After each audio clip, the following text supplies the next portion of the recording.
Good morning. Once again, I'm having some difficulties. If you can't hear me, but you see my mouth moving, please let me know. I'm having some technical difficulties this morning already, and I haven't even started. Welcome to Turfgrass Epistemology. My name is TravisShaddox. Thank you all for coming this morning. If you're here, you're interested in turfgrass science, and we are here to find out how we know what we know about turfgrass science. I see some meters moving, so I'm going to assume that the audio is working, but I'm not going to swear to it. So if anybody has any IT experience or audio experience, please let me know, because for some reason my microphone does not like me. Okay, thank you all for letting me know. It sounds good. Okay. I see a lot of people already here this morning.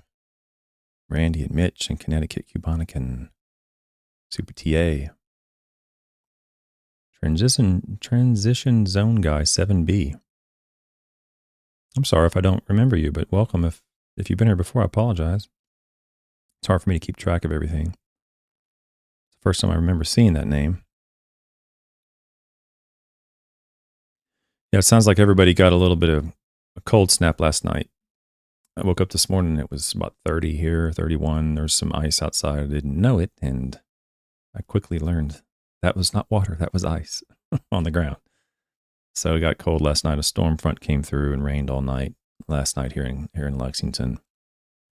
And this morning it's freezing. But the rest of the week is going to be super nice. It's supposed to be sunny here. I guess this weather is headed up towards New England at the moment. So sorry if you guys are going to get hit up there, but it looks like it's coming your way, just past us. It's February 13th, 2024. I'm going to be off on Wednesday night for Valentine's. I totally forgot that that's Valentine's Day night. Valentine's Day night. Yeah, that's right. And so I won't be here on Wednesday night, but there's a pretty good chance that I'll have an additional show this week, either on Thursday or Friday. And if I do, it will be because I'm trying to get an author on, and he said he might be available either Thursday or on Friday, and I have no idea what time. So you'll see it posted on the live chat or the live stream, upcoming live stream, if I end up doing that on Thursday or Friday. Pretty good chance I'll do it. It's all depending on his schedule. So look forward to that. If I get him on, it'll be exciting. Where he has a nitrification volatilization paper that we're going to go over. Other thing is, I'm going to try to keep this to an hour. It seems like after about an hour, my voice starts to go. It's difficult for me to speak.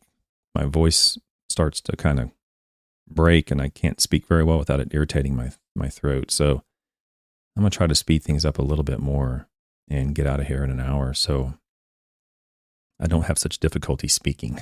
So you might have noticed that. I tend to have challenges speaking after about an hour my throat goes. We have an article today. For the last week or two, we've been talking about nitrogen. And this whole week, we're talking about nitrogen, stabilized nitrogen, which is essentially urea or ammonium sulfate. But nowadays in our industry, it's primarily urea. That has an additive, usually two additives. One additive is intended to reduce the volatilization of urea, and then the other additive is included to reduce the conversion of ammonium into nitrate. So we're going over those two compounds all week this week, today and tomorrow, and then maybe again on Thursday or Friday. The take-home message is basically these products work in ag quite well, and what I mean by work is they end up increasing yield, so the farmer makes more money from yield than they spent on the additive. But in turfgrass, we generally don't see that. The benefits are few and far between, and when there is a benefit, it doesn't account for the additional cost of the product. in turfgrass science. So most of the literature, I think most of the scientists, well, I don't know, I have to ask them, but I think most of the literature, and it's my opinion, that the lack of effectiveness of these products in turfgrass science is due to a couple things. But it's primarily the soil turfgrass system is fundamentally different than an agricultural system where we have, in turfgrass, we have a lot of roots. We generally can control the water better. Because of that, we can move the urea into the soil. The turfgrass has a much greater capability of taking it up than row crops generally. And in row crops, we have less control over water, and because of that, oftentimes we can have gaseous loss of nitrogen. But in turfgrass, we just generally don't have those conditions. And therefore, we don't generally have, there's a need for these products in our management practices. It would be different if the nitrification or the stabilized nitrogen sources were 5 or 10% more than urea. I wouldn't really be sitting here having a conversation probably, because there's like, it's 5 or 10% more. Even if I get 5 or 10% more increase, then it's probably worth it. But they're not 5 or 10% more money compared to urea. They're oftentimes twice as expensive as urea. And because of that gap in cost, we just don't see the concomitant increase in some other desirable metric. There's also oftentimes I've ran into people who have this understanding that the nitrification inhibitors and the urease inhibitors prolong the solubility or uptake potential of the urea. In other words, it turns a urea into somewhat of a slow release type of a product. And the evidence doesn't support that either. And this paper here will show that as well. It's still urea. It's still soluble. It doesn't necessarily result in a prolonged result or prolonged response just because you're slowing down your urease and you're slowing down denitrification or nitrification.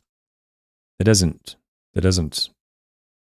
in turn result in extended longevity of the urea. We don't see that in turfgrass anyway. So we're going to talk about that today in this paper.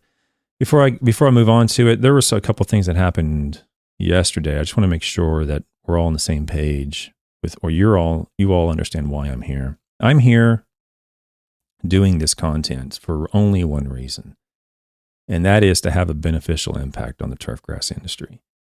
That's it. This actually costs me money to run.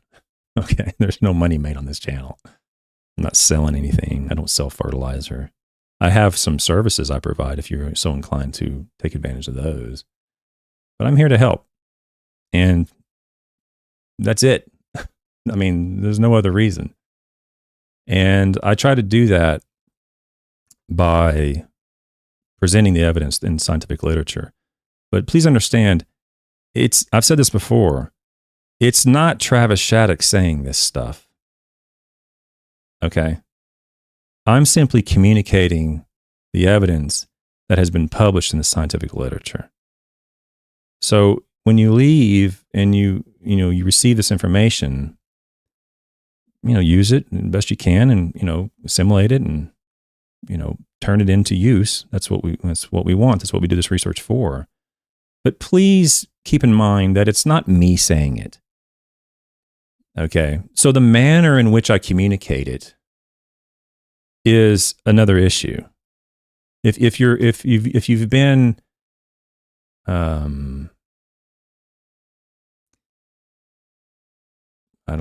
focusing on the manner in which I speak, the foibles in my character, my mannerisms and so forth, that's another issue completely.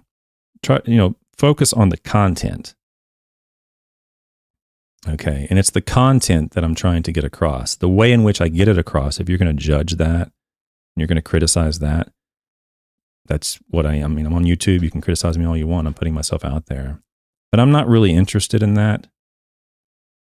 I'm not really going to engage with you if you're going to judge and criticize me as a human, as a person.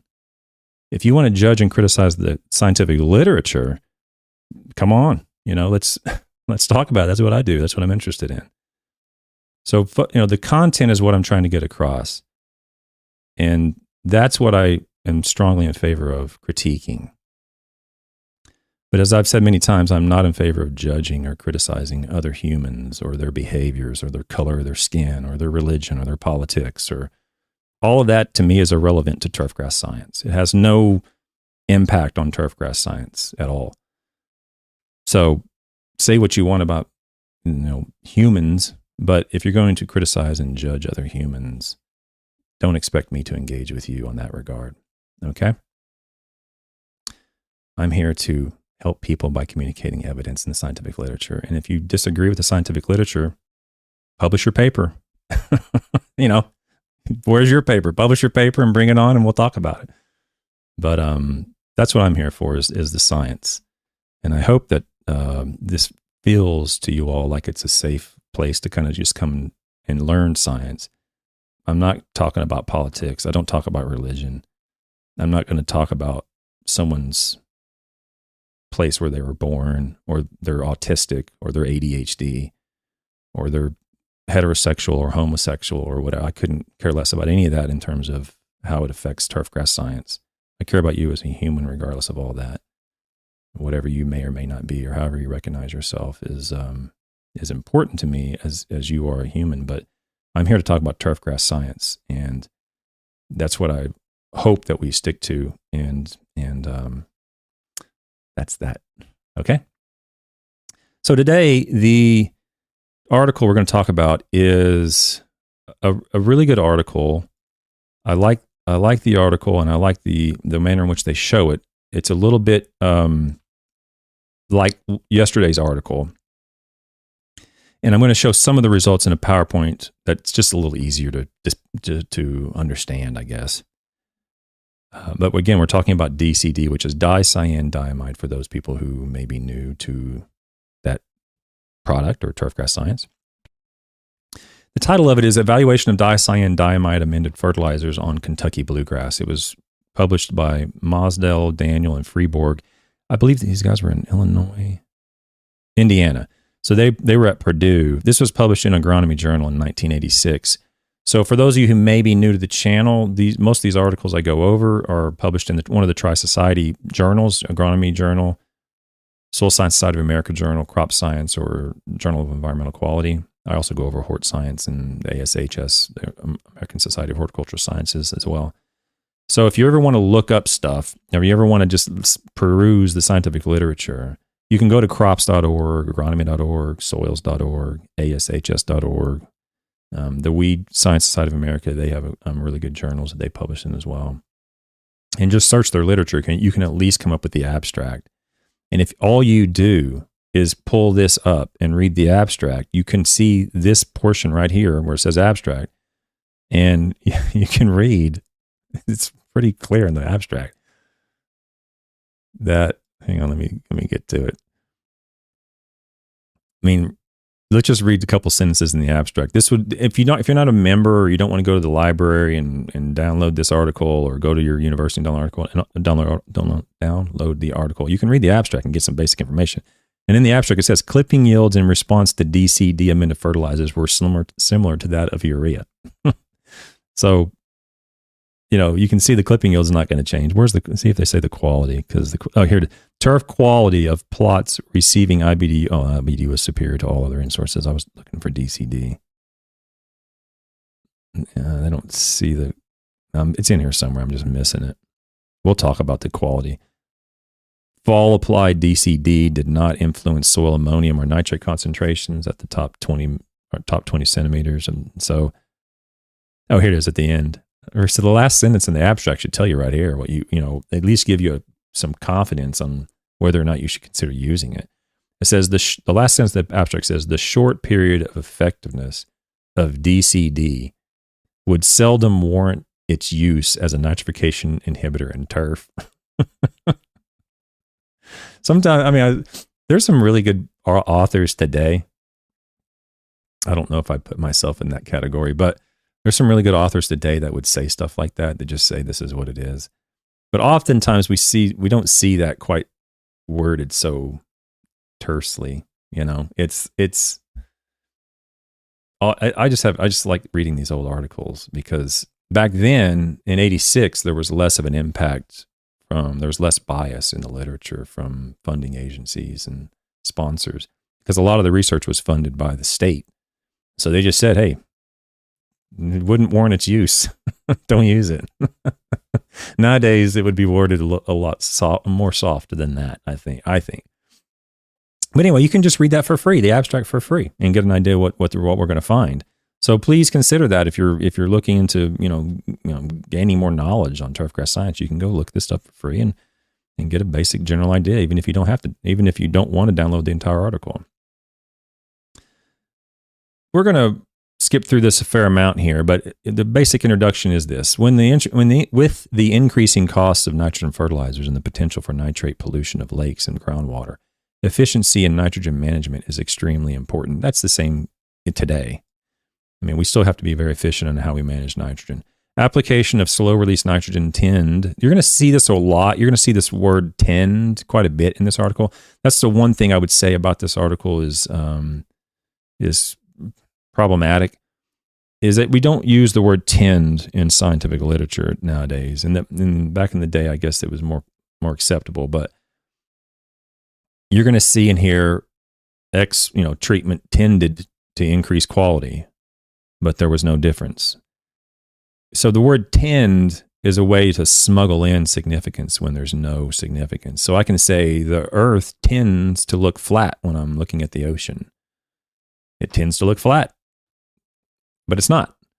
So that it's a way to, like I said, to sneak in significance when there is none. So whenever you see the word tend, you just don't. You want to look at the data and actually see what's biologically significant or statistically significant. But as a reviewer and as a editor of these, or past reviewer and past editor of these journals, that's always a little bit concerning to me when I see these words, because we want to be careful about how we word things so that the reader can walk away with some confidence that this is actually what happened, or this isn't not what happened, or whatever. Anyway. Applications of slow-release nitrogen tend to minimize leaching losses by reducing concentrations of nitrate in the soil solution. And then he goes into some literature about how that happens. The benefits of late-season nitrogen applications to cool-season grasses are well documented. There's a whole playlist on late fall applications, particularly in cool-season grasses, on my channel. Just go to the playlist. I think it's called late fall fertility, or something like that, late-season fall fertility. And we talked for a month. I think there's 10 or 12 articles or more in there about late season fall fertility. And he has some of these two articles, the Schmidt and, I didn't go over the Schmidt and Blazer paper, I don't think, on my channel, but the Powell 67 paper I went over. However, the potential for nitrate losses is greatest from fall to early spring, when rainfall exceeds evaporation and temperatures reduce plant uptake of nitrogen. So this sentence, although I didn't highlight it, is important. I'm going to bring it on the screen here. However, the potential for nitrate losses is greatest from fall to early spring. So basically all winter, when the rainfall exceeds, and this is in Indiana, rainfall exceeds evapotranspiration and temperatures reduce plant uptake. So in the winter, even in cool season grasses, there is a reduction of plant growth and reduction of plant uptake. But there's oftentimes still water. It just rained probably a quarter inch last night here in Kentucky, and my grass isn't growing at all. And it's been raining all January. Basically, the entire month of January it rained here in Lexington. And the grass isn't growing. So this is where the increased risk comes from, these late season applications in late fall or early winter, where they'll say, well, go ahead and put it down and it'll be here next spring.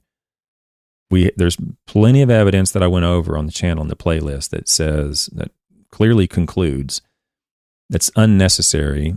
It increases the risk of off-site movement. You can just go out in the spring and put out some nitrogen then and avoid all that winter risk. Put it out a little bit before or right at greening in the spring when the grass begins to grow, and you'll be fine.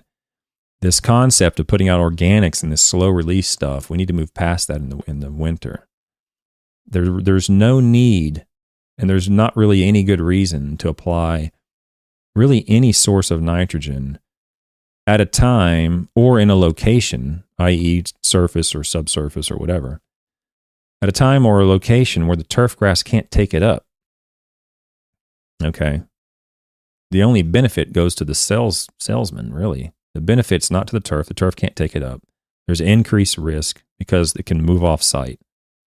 And you can simply avoid that and apply it in the spring and probably have as good or better responses by doing it then rather than doing it in the late fall or early winter. And that's what he says here in this article right here. So it's clear. And this was from 1986. And even today, I think even today, it's probably even getting worse, where people are still putting out these organics and these slow release materials in December and January. I will put it out and it'll still be here. And, we can keep ignoring the evidence if you want to, but eventually the government's going to come around and shut this stuff down, and then we're going to complain that there's too many regulations. Okay, I've seen it happen many, many times, and, it's inevitable if we just continue to ignore the evidence.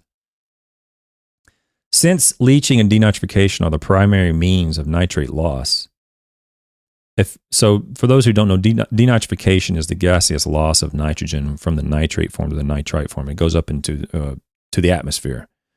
And leaching, of course, and we all know what that is movement below the rooting zone, but denitrification is the loss.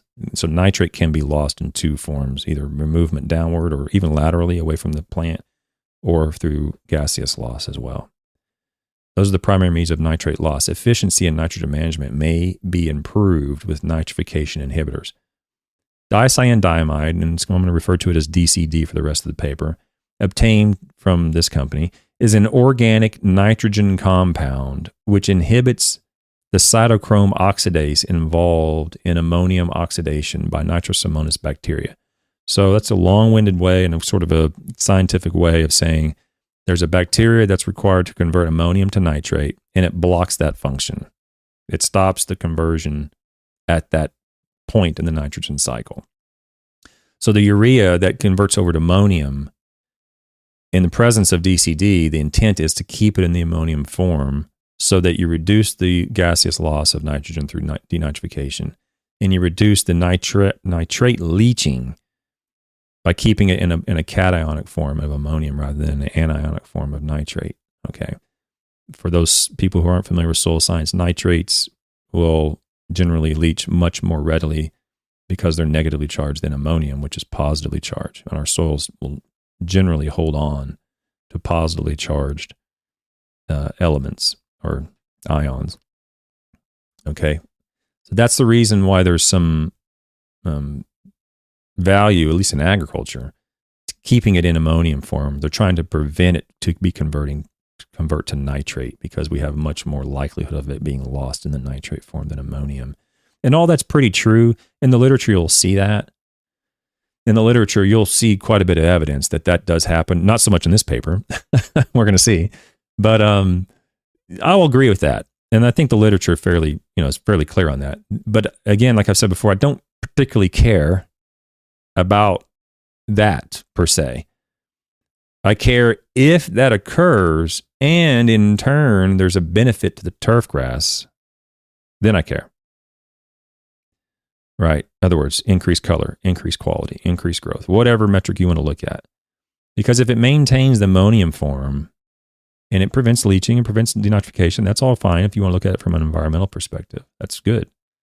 But if it maintains an ammonium form and there's no benefit to the turf, then you're not going to see that, and you're not going to see a return on your investment in that product. So that's what I care about primarily. There's an environmental component as well that I'm interested in as well. But for turfgrass managers, we're interested in creating a product and with the minimum impact of the environment and minimum cost. Most nitrification inhibitors are too volatile to broadcast applications to turfgrass. DCD is a non-volatile inhibitor that can be incorporated into urea and ammonium sulfate granules. This study was initiated to evaluate a urea, ammonium sulfate, and a complete fertilizer, all amended with DCD at different application rates and timing for use in the nitrogen fertilization program of Wabash, Kentucky bluegrass. Comparisons were made with standard turf fertilizers, both soluble and slow-release nitrogen sources, to observe any benefit of the DCD. So I'm not going to show every possible nitrogen source they use in here. I'm going to focus primarily on urea and ammonium sulfate and the control. But you're more than welcome to go in here and read the whole thing and get all the information you want about all the additional comparisons they made. Okay, this research was conducted at the Purdue Agronomy Farm near West Lafayette, Indiana. The test site was a 1-year-old Wabash, Kentucky bluegrass. Maintenance fertilization had been kept to a minimum prior to this experiment, and plots were irrigated when signs of wilt appeared. And you're going to see that the fertility being kept at a minimum is obvious in the study as evidenced by the control. The quality of the controlled turfgrass was below acceptable limits, meaning they picked the right location to put this. If the turfgrass is already acceptable, you can pull some results out of that. You can pull some conclusions out of that.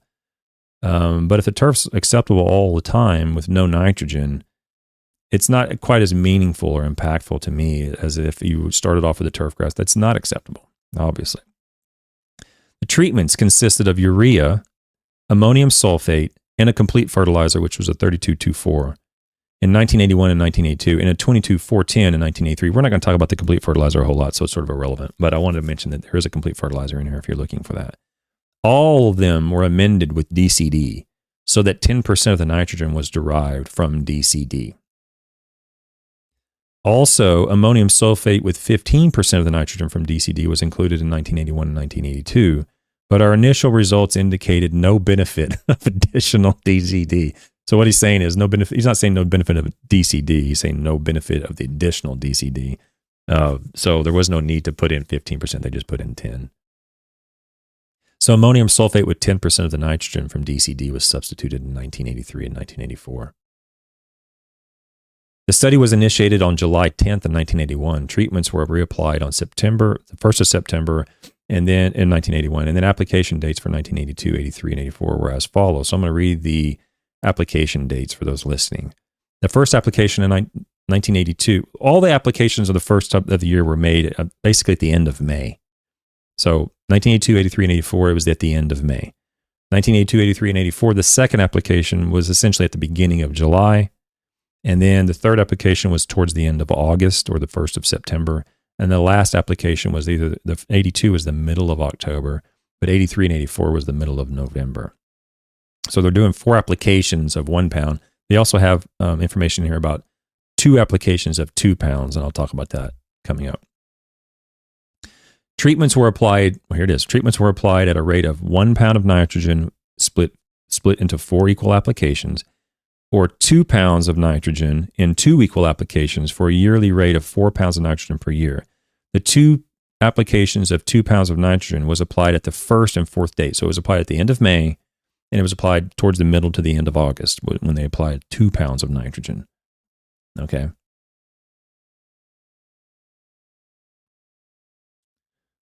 Okay, so the clipping yields. Clipping yields consisted of, what is that point? Okay, it's a little bit messed up here in the PDF. I can't read that. But I'm going to say it consisted of a 40 centimeter swath cut with a reel mower at 50 millimeters height across the length of the plot when the grass was approximately 75 millimeters tall. Okay, so it was cut at 50 millimeters once it got up to 75 millimeters. So they're staying within the 2/3 rule, even in 1986, really. Visual quality ratings were taken approximately every 2 weeks during the growing season. Quality was based on a scale from 1 to 10, with 10 being optimal, 1 being very poor, and a rating of 6.1 was selected as a minimum standard for acceptable turf. Nowadays, this rating scale, I mean, you can rate it however you want, but generally, turf scientists have, non-verbally agreed that a 1 to 9 scale with 6 minimum acceptable is generally what we'll use. That doesn't have to be that way, but generally that's the case. And back then it was 1 to 10 this person used, and he used 6.1. So 6 was not acceptable, but anything greater than 6, I guess, would be how I would read that. In the spring and fall, 5 25 millimeter plugs. I'm reading this because there's a little bit of confusion in one of the tables, and I want to make sure we're clear on what happened here. Actually, I'm not clear on what happened. I'm going to read it, and maybe you guys can figure out if it's clear or not. In the spring and fall, 5 25 millimeter diameter plugs were taken into a depth of 40 centimeters. So that would be like, what is 40 centimeters? Probably 10 inches. Guess I can do the math. 8 inches. Guess it's 8 inches. Oh, 15 inches. Well, that can't be right. Is it 8 centimeters? Did I say 8? What did I say? 80 centimeters? Lost my place. Depth of 25, depth of 0.4 meters. So, okay, 40. Must have misspoke there. Yeah, 50. That doesn't look right. Yeah, no, it is. 0.4 meters. That's deep. That's 15 inches.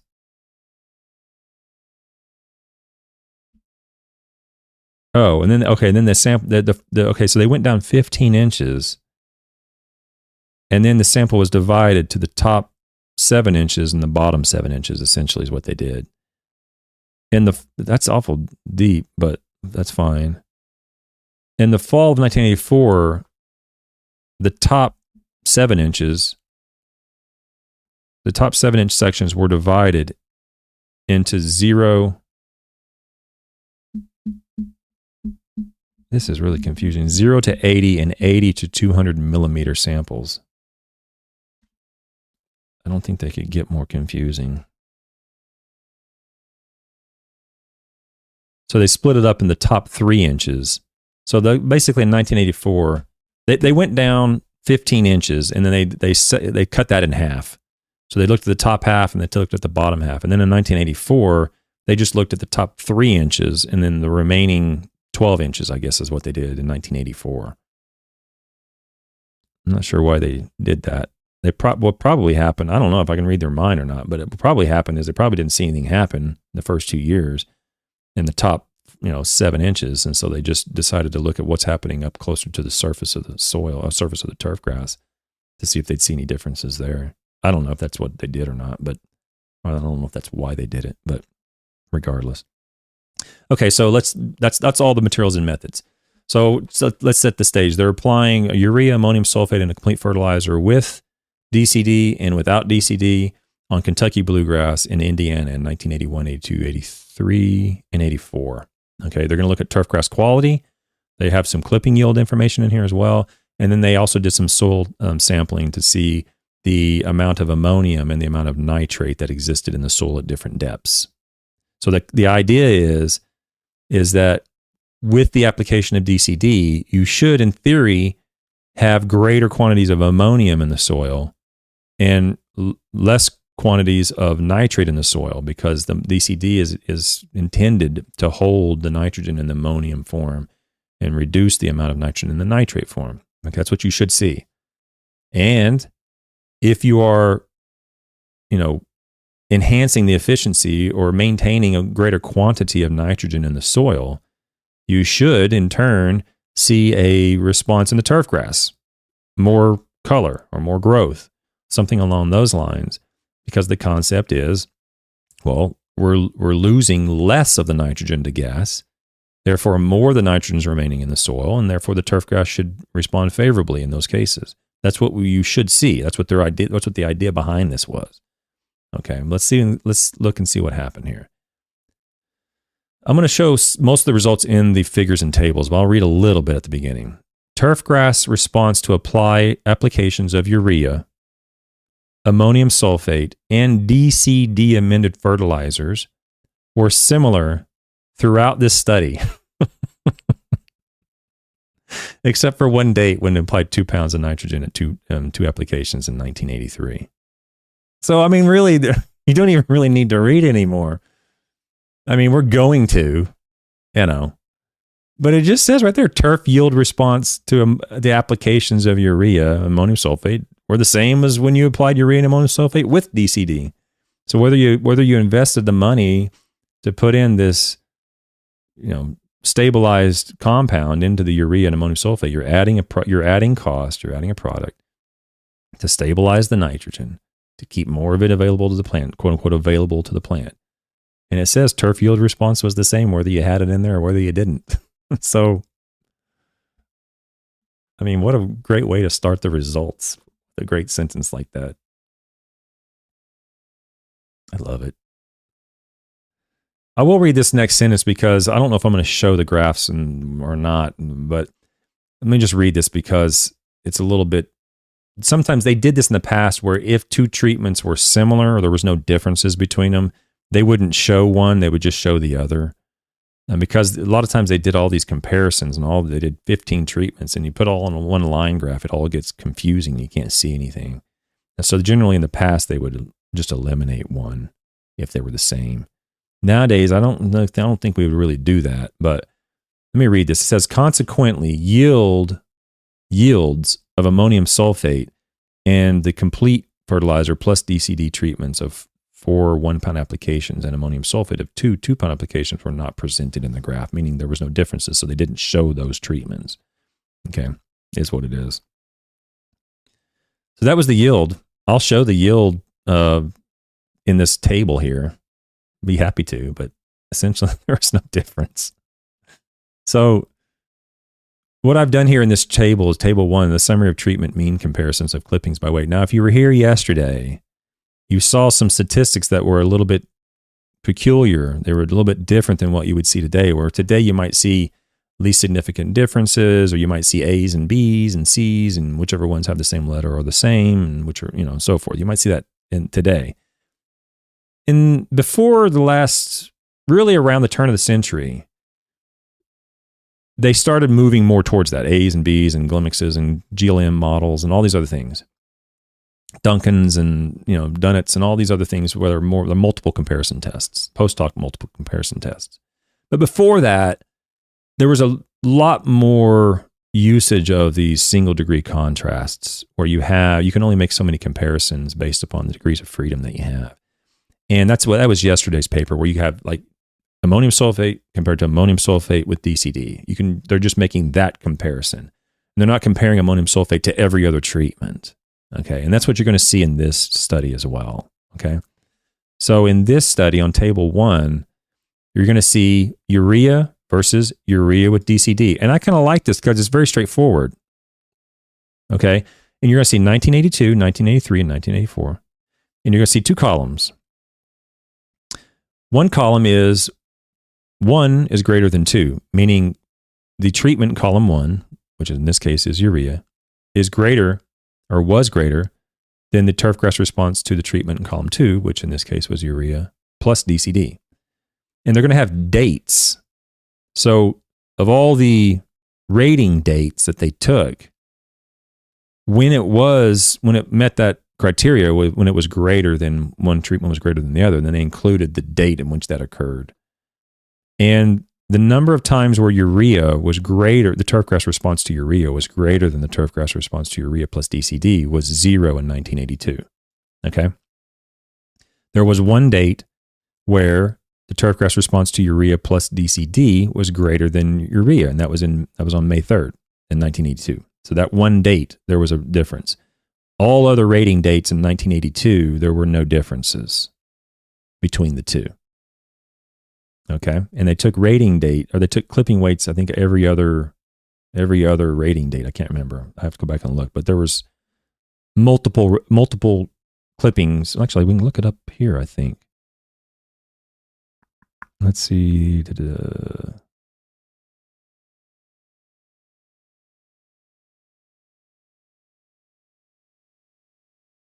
Let me see how frequently they did clippings. I don't know if they should say it in here, but maybe they didn't. I don't see how frequently they did the clippings. Clippings is in this paragraph here, but I don't see how frequently they did it. It's probably in here. I'm just missing it. Oh, it just says, that says whenever it got to 75 millimeters, they cut it back down to 50, but they don't say the number of times they did it. Regardless, there's multiple collections in 1982, because you can see below there was at least 3, because there's 3 times where they differed. Anyway, okay. In 1983, there were no differences between urea and urea plus DCD. Urea plus DCD was never greater, and urea was never greater than urea plus DCD. So the entire year of 1983, there was no benefit to applying a product that is of greater expense, being DCD. In 1984 is the same thing. There was no differences in, did I say quality? I meant clipping weights. There was no differences in clipping weights in 1983 or 1984 when we added DCD to urea.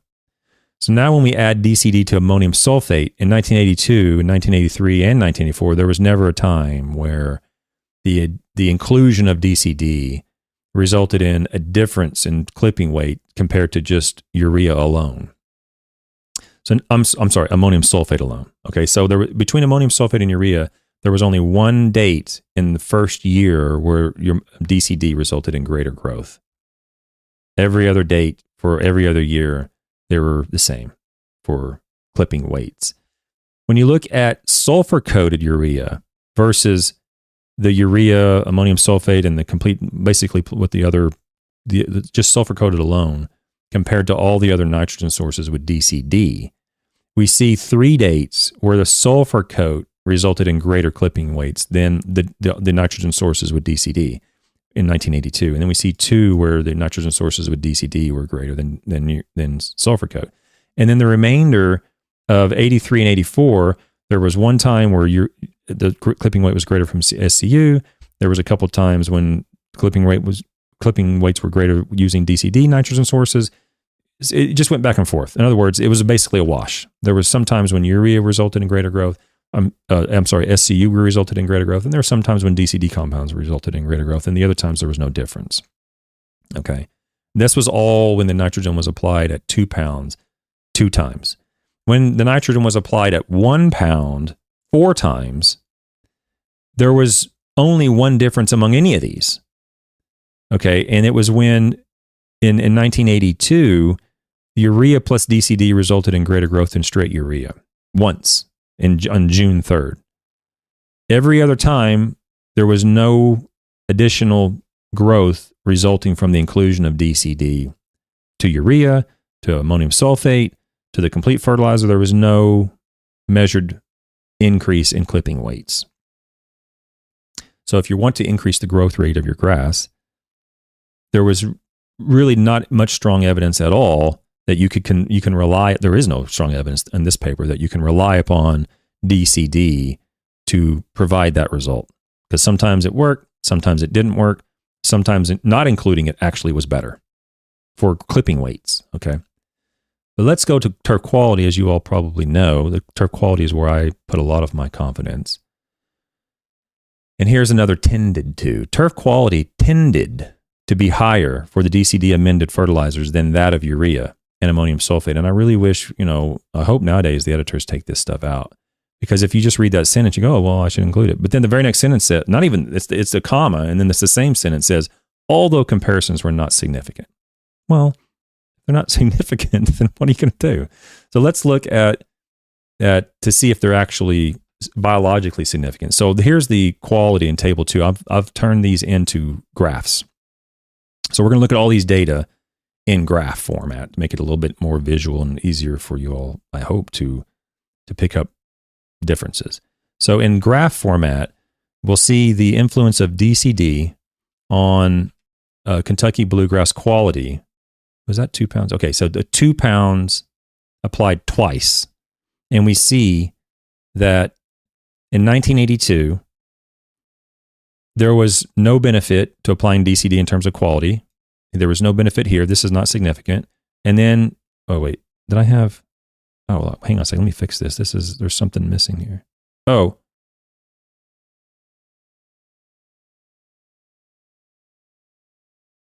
There's something missing from the legend. Hang on a second. Let me fix this. There's something missing from the legend. I don't want to confuse anybody. Why is that? Yeah, okay, there we go. Yeah, the SCU was not showing up on that. Okay, now we see SCU. So we see the different, this blue and orange. So for those listening, I'm in 1982. The quality of the urea was above 6, which was the minimum acceptable limit. And the urea plus DCD was basically the same.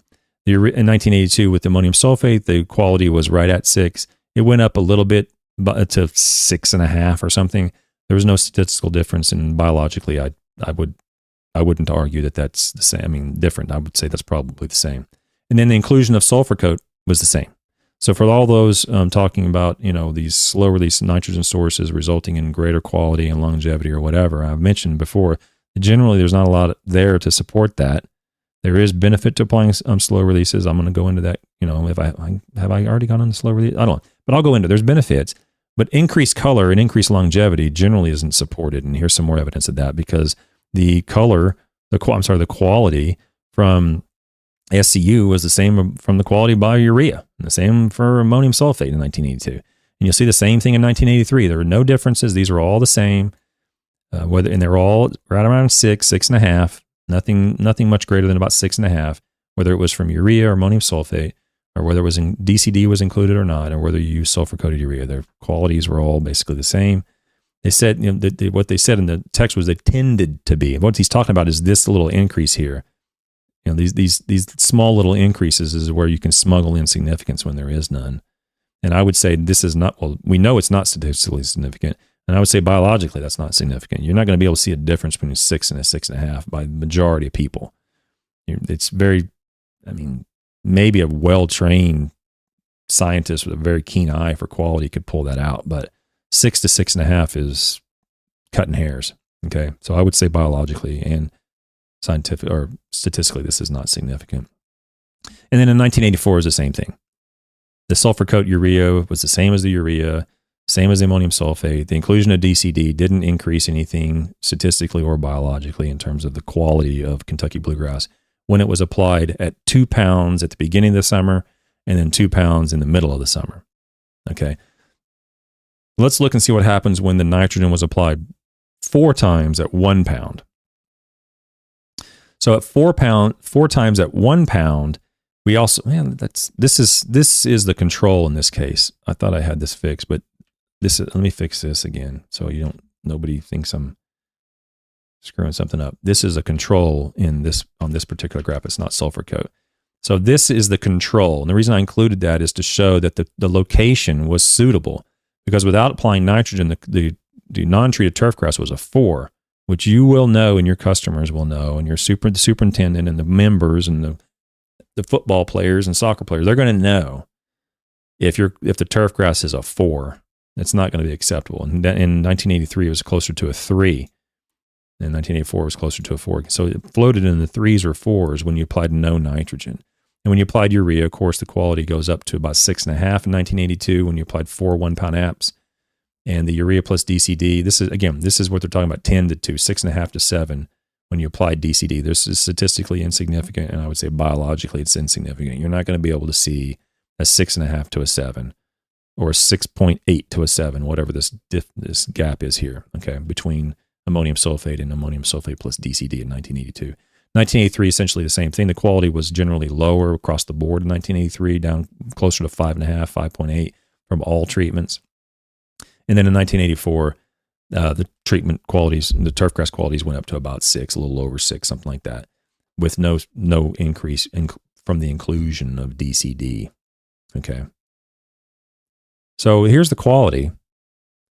And they said there's no statistical significance. You can look at that table, and this is all the exact same data. Okay. So from that PDF or that PowerPoint, this is where I pulled all the PowerPoint data from this particular table. And there's not a lot there to support including, and you'll see that this one they use actually a least significant difference, and you'll see there's no significant differences among any of these quality ratings, except for from the control. There was a difference between applying nitrogen and not applying nitrogen. So let's look at the recovery in the nitrogen tissue. Oftentimes we get this argument sometimes, well, I'm going to apply this because it's enhanced efficiency, so it's going to increase nitrogen use efficiency. And again, occasionally you'll see something. Most of the time you don't. So in table 3, we see urea and urea plus DCD, ammonium sulfate and ammonium sulfate plus DCD, and then we have sulfur-coated urea. And we have the 4 1-pound apps and the 2 2-pound apps here on the same table. And when you see these values here, so I'm going to say urea and then urea plus DCD, it's the percent of nitrogen that was applied that was recovered in leaf tissue. And when you just applied urea with 4 1-pound apps, you got 37% of the nitrogen in the leaf tissue. And when you applied urea plus 10% DCD, you got 38. So, and it's just, there's just not a lot there. Okay. And it says non-significant here. So urea plus DCD versus urea plus DCD, there's no difference between these two. When you look at ammonium sulfate, you see 32.6, let's just say 33, and well, let's say 32.6, and then 35.4 when the DCD was added. So you went from 32.6% of the nitrogen taken up to 35% of the nitrogen taken up. And it actually was statistically significant. Okay. Biologically, I'm like, that's not particularly of a wow factor to me. You're gaining a couple percentage points, if that's what you want. It didn't result in any increased quality, didn't result in any increased growth, but there's a little bit there from ammonium sulfate when you applied 4 1-pound apps for including DCD. So the question you ask yourself is, am I willing to pay double for the nitrogen to get 35% in the tissue compared to 32% in the tissue of what was applied when there's no increase in quality and there was no influence on yield? It's up to you to make that choice. When we look at when the nitrogen was applied as 2 pounds twice, then there were no differences at all. The inclusion of DCD had no influence on the nitrogen leaf tissue content, the leaf tissue content of nitrogen. There was no benefit or disadvantage to including DCD in with urea or ammonium sulfate. And you see the inclusion of sulfur coat was, there was no difference at all between that either. So sulfur coat resulted in equivalent leaf tissue nitrogen. Okay. Now let's look at the soil inorganic nitrogen. This is a little bit more complicated, but I'll sum it up by basically saying not a lot happened. Okay. Really. The one thing that you should bank on, theoretically speaking, on DCD is that you're going to have greater ammonium in the soil compared to nitrate in the soil. That's the one thing at least in the agricultural literature, it's fairly consistent that's going to be, the conversion is going to be slowed. So you would expect greater quantities of ammonium than greater quantities of nitrate. And across the board, that's what the compound's supposed to do. But in turfgrass systems, we just don't see a lot there. Okay. So when we look at, and I'm looking at table 4 for those listening, and we're looking at the effect of nitrogen sources from 2 2-pound applications on ammonium and nitrate concentrations in the top 20 centimeters. Okay. So what was that? Top 20 centimeters is, I can't do those conversions in my head very quickly. Top 8 inches, basically. Okay. So top 8 inches, we look in 1982 and we see nothing, urea was applied. And when urea was applied with DCD, there were no differences between the quantities of ammonium and the quantities of nitrate. When you included DCD, it was the same. So what they're talking about is these two values here, 5.2 and 5.5 milligrams per kilogram parts per million of ammonium. When urea was applied, it was 5.2. When urea plus DCD was applied, it was 5.5, and those weren't different. And then with nitrate, 4.3 milligrams or parts per million when urea was applied, and 5.7 when DCD was applied with it. No significant difference. When the DCD was applied with ammonium sulfate, there was an increase in ammonium in 1982 from 3 parts per million to 5. So not quite doubling the ammonium in 1982 from ammonium sulfate. There was no difference in nitrate. So that little bit there in ammonium form, it maintained a greater quantity of nitrogen in the ammonium form when DCD did, when nitrogen was applied as ammonium sulfate in 1982, when it was applied with 2-pound apps. Okay, that was in May of 1982. In November of 1982, the inclusion of DCD to urea and to ammonium sulfate did nothing in terms of its changing the differences or changing the amount of ammonium compared to nitrate. There was didn't have an effect on the quantity of ammonium or the quantity of nitrate. In 1983, in April of 1983, again, nothing, no differences in ammonium and nitrate. In April of 1984, no differences between ammonium nitrate. And then in December of 1984, remember they split it. So they're just looking at the top 3 or 4 inches compared to each other there, and then they looked at the bottom 12 inches, and they did see more differences there, where the DCD resulted in greater quantities of ammonium when it was applied as ammonium sulfate in the top 4 inches, but that's what happened by that. But with urea, it didn't show any benefit with the inclusion of DCD to urea. In other words, the inclusion of DCD to urea did not result in greater quantities of ammonium compared to just applying urea alone, which is what the compound's supposed to do. It was effective when it was applied as ammonium sulfate, but not when applied as with urea. All right. And then when you looked at nitrate, the urea and ammonium sulfate both resulted in greater quantities of nitrate. In other words, the DCD resulted in less nitrate from urea and from ammonium sulfate. So there was a little bit there in terms of what we would expect to see from the inclusion of DCD when it comes to the nitrate. The population of nitrate in the soil should be greater using the DCD, should be less when using DCD than when not using DCD. Okay. So there's a little bit there at the end of the year in 1984 when you looked at the very top of the soil.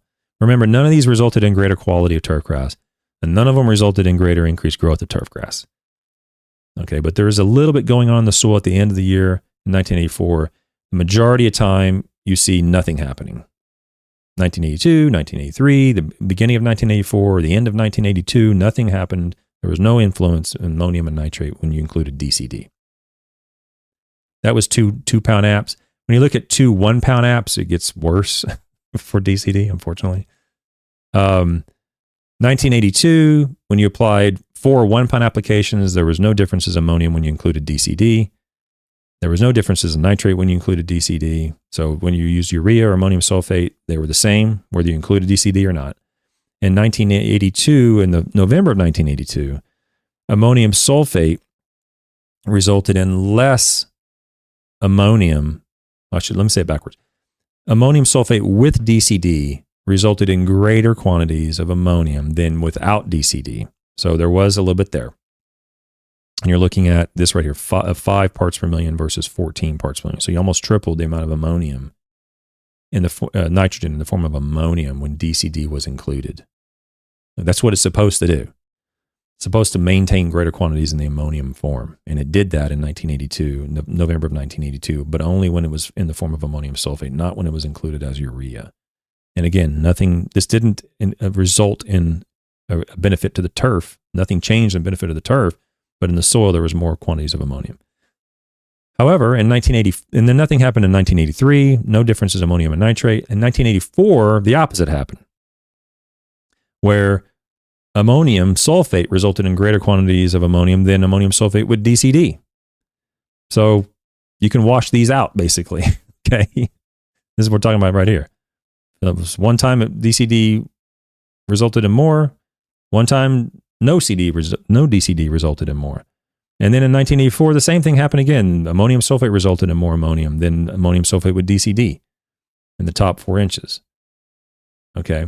And nothing happened with urea except with the nitrate. The DCD did result in greater quantities of nitrate, which it should result in less quantities of nitrate than urea. This what we're talking about here is 4.8 versus 6.8. The inclusion of DCD should result in less nitrate, but it resulted in more nitrate in one rating day or one sample collection at the end of 1984. So basically, the take home of the soil nitrate and ammonium is basically a wash. Sometimes it resulted in more ammonium, sometimes it resulted in less ammonium, sometimes it resulted in more nitrate, sometimes it resulted in greater nitrate, and most of the time nothing happened. Okay. We're going to come down to the end here. Let me see if I can. Okay, the very end of this is the end of the paper. Although DCD inhibited nitrification for a short period when 2 pounds of nitrogen was applied twice, except for slightly higher visual quality. Remember, nothing happened statistically. They're just saying it tended to be higher. Except for slightly higher visual quality, it did not improve turf response to soluble nitrogen applications over 3 years at either fertilization regime.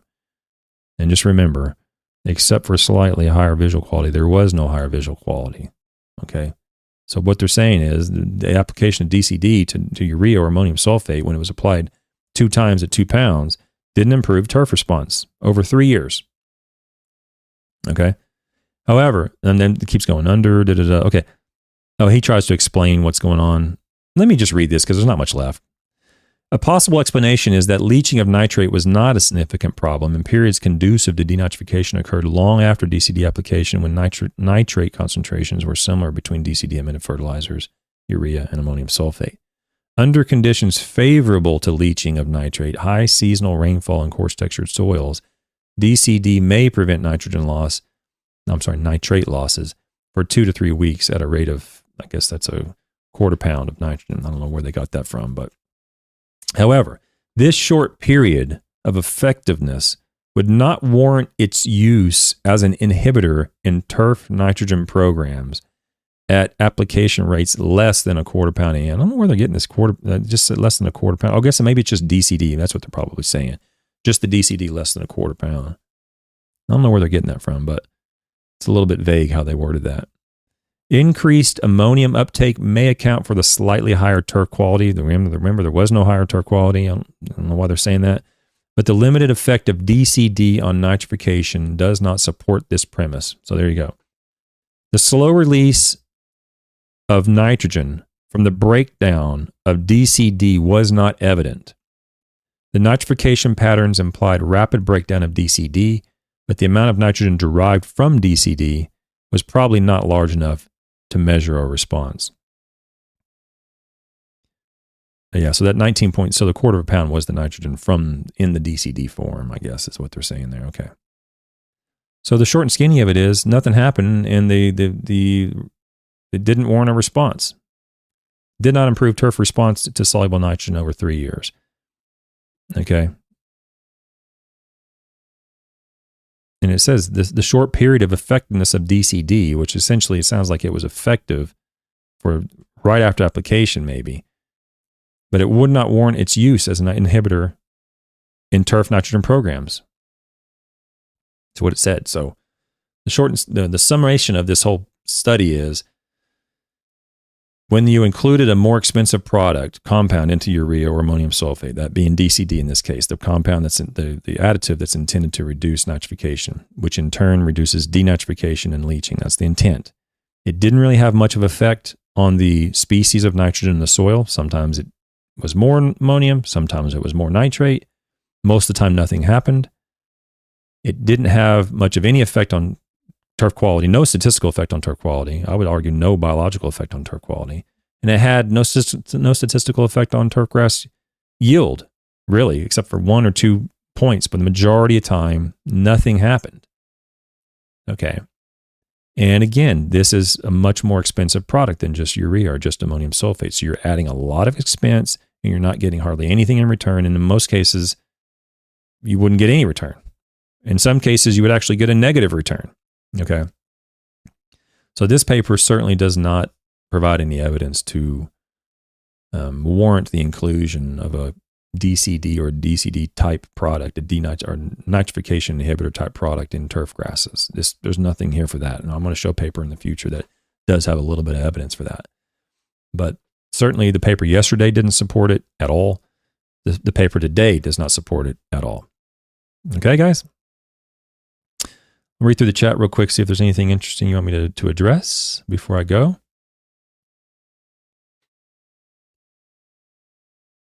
Oh, good morning, UF Gator.